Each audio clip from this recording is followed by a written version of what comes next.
Got the big dog with me today. Your buddy, Caden. Hey, listen, Caden just came back from film class. So, buddy, tell me, what did you learn today?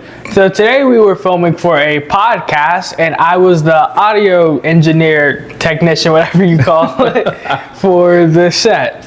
So cool. So you enjoying film school? Yeah, it's been really fun so far. Awesome. Well, you already finished this film school, I guess a little bit over a month ago now, almost 6 weeks ago. Yeah. But a part of that class was you were able to go into like a internship, really.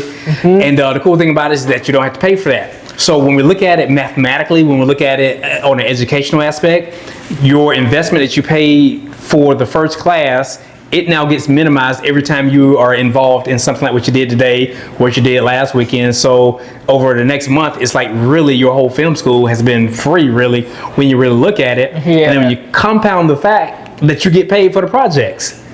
So like, what are some of the things they pay you guys for, like for podcasts, for editing? So we can edit videos, we can do flyers, podcasts, so they pay us for different things.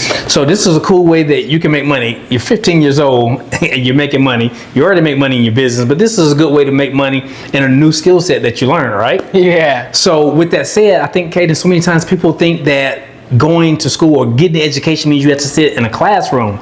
But let's say if someone went to a film school at a college, they're sitting in a classroom, they're tinkering around with, cameras and maybe a little audio, but you guys are actually in studios, you guys are on set, and you're actually hands-on. And that's kind of like what I'm always talking about with the military, for example, how you have hands-on experience where you're going to learn so much better. Because Caden, when I was in jet school, when I was in the Air Force, man, on day one I was on the aircraft and been on the aircraft every day since my time in the military.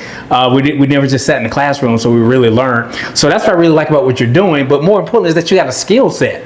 Yeah. So a lot of times, you don't need to work a job or anything, but it's still cool that a person your age can have a skill set where they can make good money, as opposed to working at a fast food restaurant, perhaps, where you're making a lower wage or a minimum wage.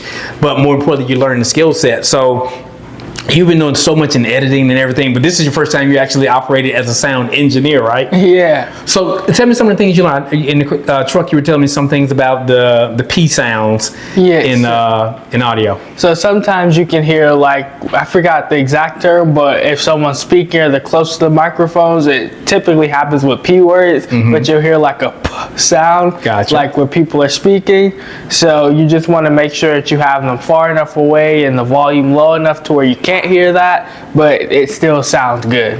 Awesome. So